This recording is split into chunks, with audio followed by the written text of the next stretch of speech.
Good evening, everybody. We are on the verge of the 8th Parliament of the World's Religions, an organization and a life work for me to explore and to examine. My name is Ed Hubbard, also known as Reverend Ed Hubbard of the Correllian tradition. Tonight, I'm going to discuss why we're facing a digital disruption of the world's religions, why we're going to see a change in the way that we work within these worlds. And it is very simply the internet is bringing us together in a major way. And one of the strongest things I have seen through the years is the constant growth of the internet and our activities thereof. And in that process, we've seen the internet take on. And it has been difficult through these last few years to go from the transition of a mostly analog world into a higher level of digital integration in our society. And the Parliament of World's Religions' 8th time of convening, 7 times in the modern era from 1993 to the present, and once in 1893, to allow it to be casted out there. And so now I'm going to go ahead and explain what we're looking at. We're looking at a chance of where these ideas of how the world is becoming a digital metaverse, we're seeing Web 3.0 become into existence. And that is going to change the way we look. Previous to this, the Parliament of World Religions, the first time around, did not even have, in 1993, a website because websites were not a thing yet. In fact, it was the year of the first modern Parliament of World Religions, where I was working as a stage mentor and had worked 2 years previous as a volunteer to the main offices, that we saw it. And that was the year that we would see the HTTPS protocols, or what we call the World Wide Web, come into being. And we did have internet there being presented called Earthlink. Earthlink was present at that time. So the way that you registered, the way that you knew about this was that you registered, and they did it through mailing campaigns and through a whole normal sort of these print systems. And people found a little bit through forums, a little bit through AOL chat, but primarily it was through mail. And so people mailed in their applications. They came and registered, and we met at the Palmer House, 6,000 people. It represented one human being present at the Parliament for every million people out there, as laid out by Barbara Max Hubbard. She was one who pointed it out that this was a seed of a greater thing, and it became true. Then it came into 1999, the third Parliament of Religion in Cape Town, South Africa. And there you saw the beginning of some of the filming there, some of the aspects of it. And you saw there that they had set up an internet lounge where people could communicate with the outside world. 2004, you saw that. 2009, you saw really the big expansion. Facebook had not become a thing yet, not really. And so you saw people utilizing mainstream media. And it was the first time that new media was really represented. And I myself was one of the very first reporters of new media, as well as being a pagan reporter. And that the internet at that time, through Newswire Collective and various other ways of blogs, as well as the mainstream media, were able to communicate. 2015, we saw the internet, the beginnings of really strong Facebook, social media bringing in, and was able to do so. In 2018, we saw live progressions. Now, in 2009, I was able to present, and I presented about online schools. And as people know, I had already started an online school, which is now a full-fledged seminary that helps people find their path within the pagan world, particularly Wicca, to become clergy. And it's affected a lot of things. But back in 2009, it was a highly resisted idea. And more than half the people in the room thought it was a terrible way to represent religions. And today, nearly all religions have an online school. We do know for a fact that it is very difficult for very large structures to change the way they act. Now we come to 2018, where we had the citizens were able to do large scale broadcasting. They were able to do live broadcasting. We were able to bring in more of the world. as well as everything was kind of streaming out. They actually filmed from the Parliament to the streaming world. I do not know if that will take place here. But what has happened now due to the worldwide COVID epidemic is that we've now seen a very fast move into what is called Web 3.0. And this is the idea that the web, whatever it grabs, takes over and then changes it. And one of the things that one of the big technologists and speakers, Gary Vaynerchuk, speaks about is that it sucks out the middleman. We're seeing bigger organizations, stronger organizations. Every church now kind of may have a website. And we just see that this is a very important thing. Most churches have been moving as local and linear. And what I mean by that, they work in their local areas and they are very linear, meaning that they grow by one person, two person, by personal invitations. Ministries work in local areas to provide services. And we have seen some of the emergence of very large churches, even what we call mega churches, mosques, chapels, temples, synagogues have all grown in this period of time, while very small ones, very localized ones have fallen to the wayside because they've not been able to maintain their local presence. Now we're going to move into, so Peter Diamandis gave me this framework a long time ago to begin dealing with the idea of how exponential organization is, because the world today isn't just local and linear anymore. And it is one of the biggest changes in the world today is that we're not local and linear in how we serve people, but we can feel that way in how we act. And it's very hard for the individual human beings and the individual groups to act beyond the tribe that we exist in. We exist in this idea of smaller, more concrete groups where we can identify the leadership, we can identify the workers, we can identify the warriors, we can identify the artists, we can identify ourselves and feel comfortable with each other. But what we see now is that the idea of global and exponential has come in, where once we took one step, became two step, became three steps, and we grew that way. We're now seeing we go to one step. First, we started at zero. Just we have an idea, and we turn it to one. And then when it becomes one, we're able to turn it two, but then two becomes four, four becomes 16, 16 becomes 32. And pretty soon you have a very large area to work in. And the idea that, today is, and it is exacted, technology has created abundance where there was scarcity. What does this have to do with the world's religions? What is about to happen? Our first item of action is that it is being digitized. Now we've had books have been digitized. We have been creating more and more materials online. Online schools have been created. Books are both being created online to be read. They're being online to sold. Services have moved on. What was once very expensive has now become digitized. And so we see people and small churches doing what only big churches could do. And rarity, radio and television only allowed a certain amount of churches, a certain amount of faith. It was expensive, had to be maintained through very expensive ministries, and that it was scarce. Only a few churches, only a few synagogues, only a few cathedrals and mosques could actually afford to broadcast their services if they chose to. And those groups grew larger for it. Today, that is no longer a resistance. So we can digitize even the smallest churches. We can have web services. We can have Facebook Live. We have so many more services to act as a social broadcaster. And that is what we're becoming in this. I love the idea of social broadcasting. This is what we're doing tonight. This very piece is a social broadcast being brought to you across multiple challenges. Challenges. It has been challenges. I want to say that, but channels. And in this process, we're able to bring you more information. So the Parliament has now fully digitized itself. It is completely in the space of cyberspace.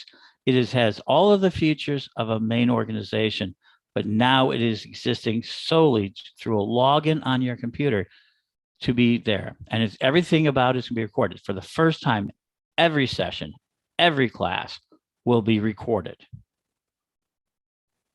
barring glitches and other sort of things, every single class, all 556 sessions, I believe is occurring, will be created into recordings. And in those recordings will be available after the event as well to the members.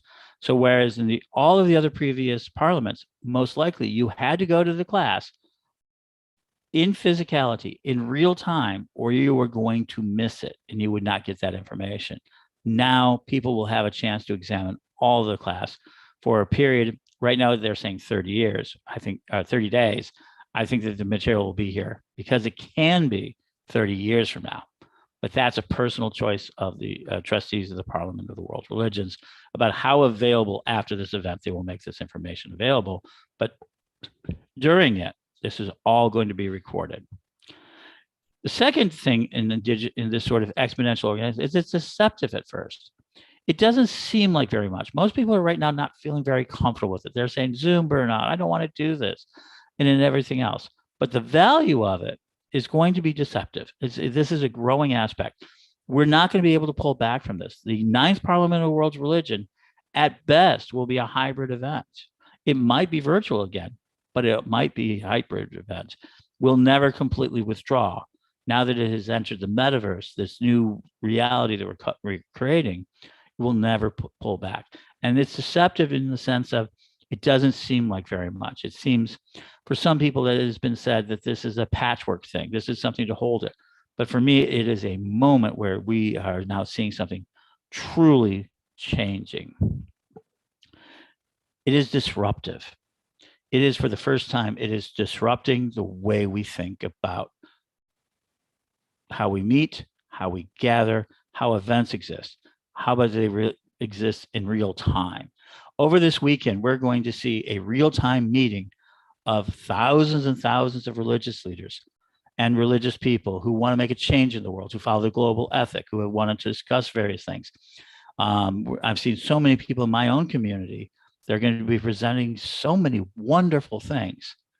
And that is going to change the way it looks at, because it is not going to require the same commitment to be there that it has in the past. It is not going to be so isolating. And because of that, we see the fourth trait of it. When you have those three things happening and you begin it, and it begins slowly, people are going to go, this is not going to be very much. This is, just like every other conference. The Parliament of the World's Religions has never been like every other conference. It has large goals, massive transformative purposes. It has this idea of what we do and we commit to life for.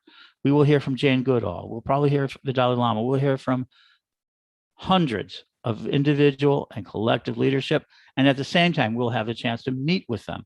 There's a way to connect with them. There's going to be lounges. There can be all sorts of different ways to connect and to meet with people.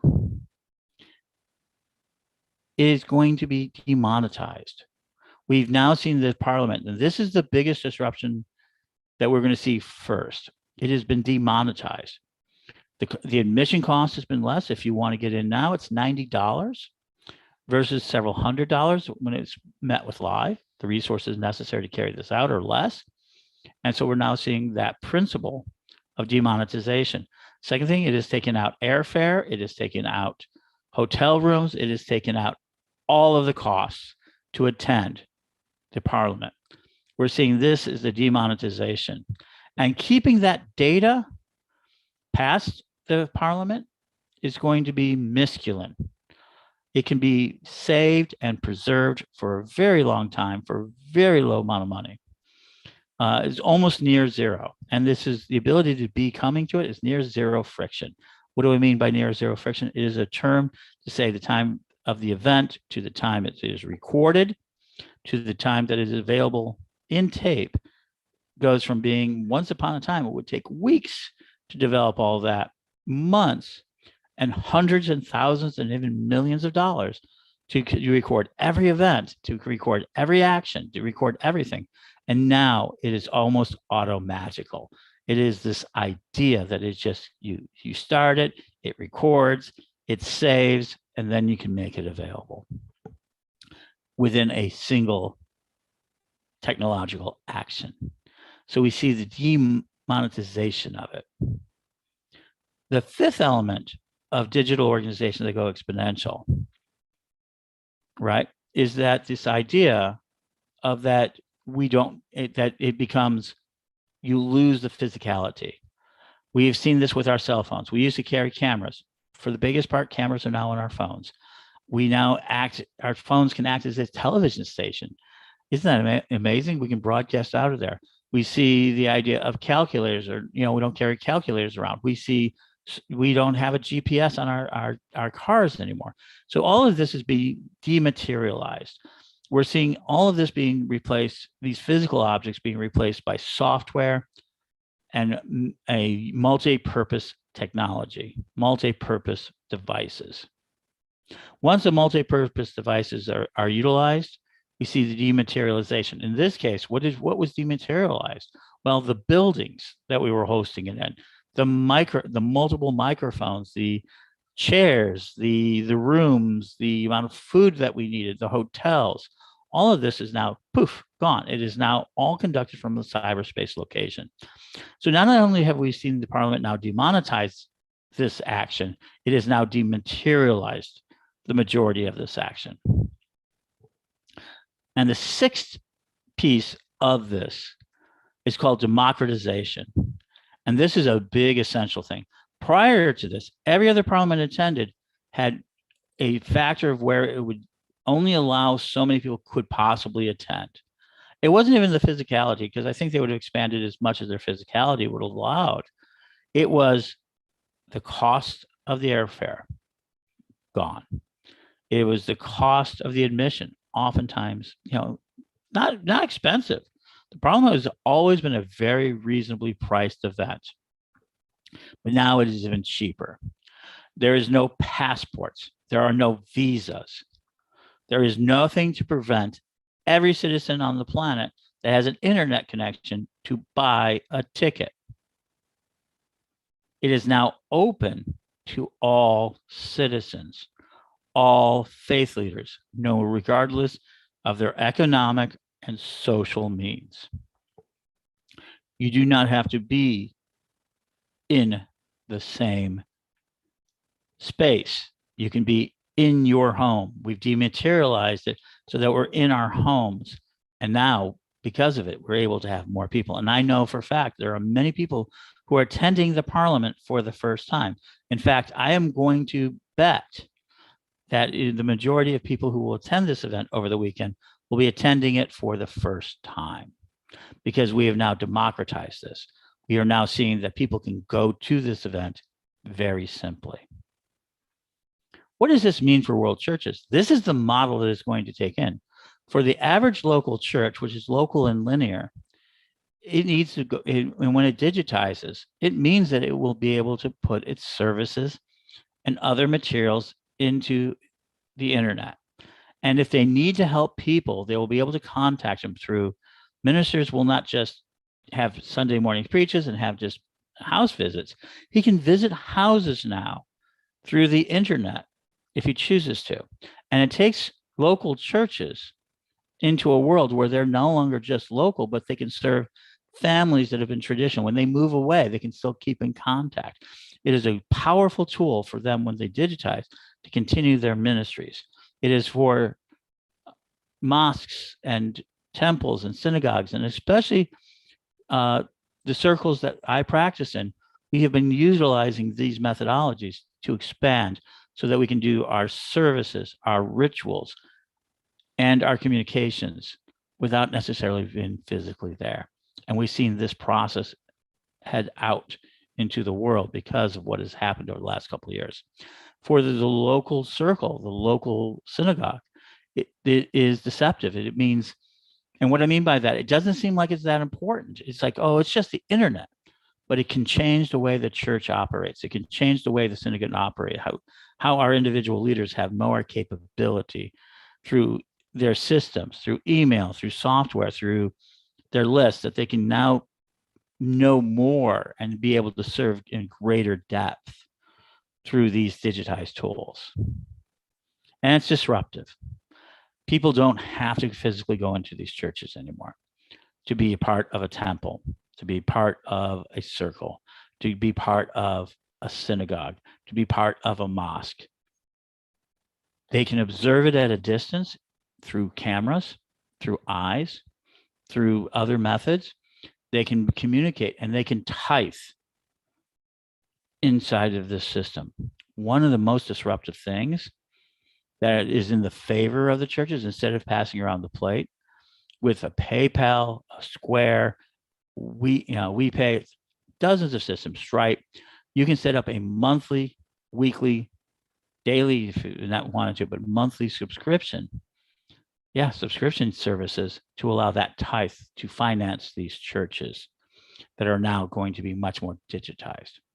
What does it mean for demonetization? It means that the ability to perform services for people and to keep that data of the church together will come down in price.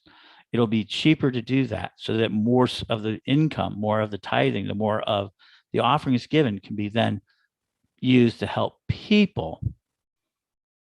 And it would be more efficient and it will be more strengthened because you can become more predictable. It just will not, you will allow not only just the goodwill of the people, but allow the goodwill of the people to allow the pastor, the minister, the priestess to know somewhat the income coming in so they can manage their church. They will not be as caught into the vagaries of it. So not only do we see that demonetization of the costs, we see the increasing of the ability to guarantee that sort of income if there is a love and a grace and a generosity of our people. And we are generous people. Human beings are good and they are generous whenever they can. This will help a lot of it.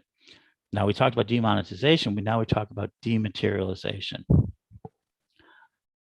It will then allow us not to have churches. The physical buildings will become less distinct and important as part of the meeting center. And this is probably the most difficult aspect because as we meet more and more online, we can conduct more business. The buildings that we will meet in, the physicalities, will have to be much more utilitarian and will have to have more value created from itself in order to maintain. It will be not enough to meet 1 day a week or 2 days a week and maintain these large complexes. And it will then give also an advantage to storefront churches. It will give an advantage to very small churches to be able to be larger, and very large churches will have to find better uses, better ways to utilize their space, weddings and more of the services that we can use and use it in a way that the community can best use it. It will no longer be these iconoclastic centers that we just go in 1 or 2 days a week or just a couple of times a year. It will not, if that continues and if they cannot afford that, they're no longer threatened with just dematerialization or disappearance. They can move a lot of their services online. And when they have that, they will be able to improve their finances. Democratization, and this is probably the single most difficult thing for churches to understand. There's a lot of technologies coming out that will make it easier to democratize your church. And they call, such as blockchain. There's decentralized organizations, a way that we control our organizations. We can have everything from simply allowing board members and people to move Sunday mornings, and just sort of the coffee classes. We'll be able to meet with people. We'll be able to know more about people and things like that. But it will also allow anybody who wants to start a church to do so, just like it's been, you can start a business for, from $500,000 or $100,000 or whatever it costs you to start a business to several hundreds of dollars to several thousands of dollars. And in fact, you can start a ministry for absolutely free. Gmail Stack and other services can allow you to begin this process of making real change globally for nothing on the current internet. And so we have that. And all of this will work together to create a world where we are going to see more intimate and more controlled systems. And we'll see abundance from it. Now, we might see things in the future. You hear blockchain. Well, blockchain has a lot of features. And one of the biggest one is creating organizations where every member of the church gets a vote and the machine the computer, the blockchain can then record the votes, and they will always be safe. Individual faiths can now create cyber coins to help them utilize them in different ways, to have internal sharing of resources, a way to have a sort of way of communicating. We could see the Vatican coin, or we can see the Corellian coin, or we can see the coin for, say, First Baptist Church. I use them because that's a very common name, but they could have a coin where they can use that to trade for goodwill, for services amongst themselves that is outside the governmental and systems of controlling income. It will allow for a way to expand goodwill, good nature. That is just one way. There's dozens of these technologies that will come in and change it. And you hear it, VR, AR, XR, and all of these will bring us ways to bring us closer together and finding ways to do so. And the primary function of all this, one of the challenges of it all, is that every book, every information, we are coming into an age where knowledge is going to be overwhelming, and it is the questions we ask. And it is very important that we as clergy, as we as these spiritual leaders, understand to teach people the questions that they teach them, teach them how to ask the questions, how to build their lives. And we will no longer have control of all knowledge, even within our own faith. Every book, every version of your book, every aspect of the materials that you have, very little of it, if any, will remain private. And if it does remain private, it will be then analog, and it will be limited to a few people, whereas the churches that create documents that go all over the world through PDFs, through tablets, through other methods, will have a strong way of communicating with all of it.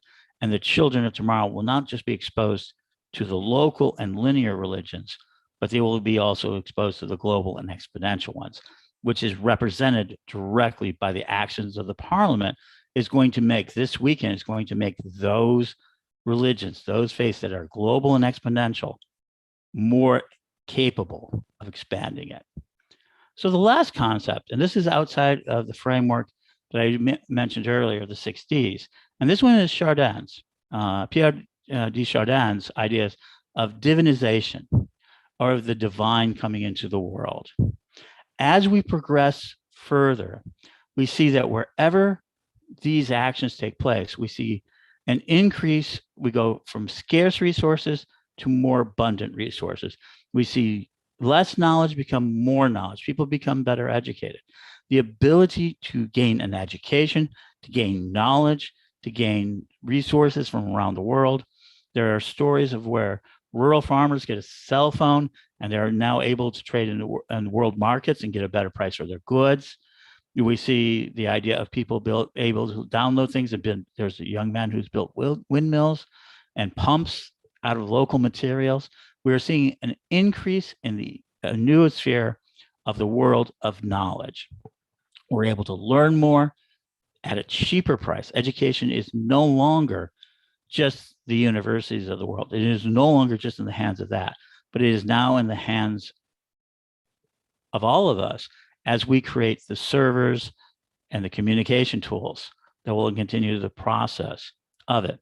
And in that process of divinization, which means bringing the divine into the world, which is an extremely important concept to my tradition, is that we want to bring spirit into the world, not the world into the spirit, but the spirit into the world, so that we are more gracious, we are more giving, we are more loving, we're more energetic in the world, and that we're able to do more things. It'll allow us to do so. It will allow us to bring that in, and we can act in a better way. By these connections between human beings and these abilities to communicate, these abilities to have meetings between different groups, how the interfaith world is going to work after this will be directly related to how this parliament comes out. We will see the ability of these communications, these now democratized, dematerialized aspects of it, will mean that I will be able to communicate with other members of faiths all over the world. And if I see a problem in part of the world, I may be able to reach out in a much better way, not just through phone calls, not just through mail, but maybe just as fast as picking up my cell phone, saying, hi, clicking on a text, clicking on a messenger service, clicking on an aspect, and I will then be in direct contact, just as I'm going to be able to do that right now inside the website that the Parliament has created, that we can make this contact where we take out everything between me and the person I'm trying to communicate with, and that we can communicate with each other and create solutions that can then be worked upon, duplicated, and finally brought to everything. And the last most powerful thing of divinization, when we find things that are working, be it we need to help fund a well in a country, or we want to send people out there to visit, because there's still a love of physicality. This is not the end of physicality. In fact, this is an enhancement. The idea of a missionary going into an area to try to do good, or setting up a temple or a church or a faith space, and then going home, leaving it to more local priests, will no longer have to not be in connection or be in slow connection. They can be as quick and as fast as a Zoom meeting. That is going to change how we communicate. So now we're seeing all of this. So it may not seem like very much. It seems like a 3-day festival online. Oh my gosh, this is another one, right? To one that will be actually impactful and will have a great deal of meaning. And so I hope that you have enjoyed this ideology. This is what I believe is going to occur. I think that over the next 96 hours, it's going to be a fantastic event. This has not been endorsed by the Parliament of World Religion. I'm doing this on my own through a system called social broadcasting. If you want to know more, Edward Hubbard will be on the Parliament all weekend. That's what I'm planning to do. Or you can just contact me through any number of methods.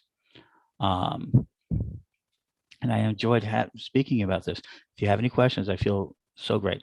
So I will leave you with this one last thought. The world is more abundant than we know. The world loves deeper than we ever mentioned. We care more about each other than we're allowed to speak of. And that only thing that holds us back into this world is our ability to communicate.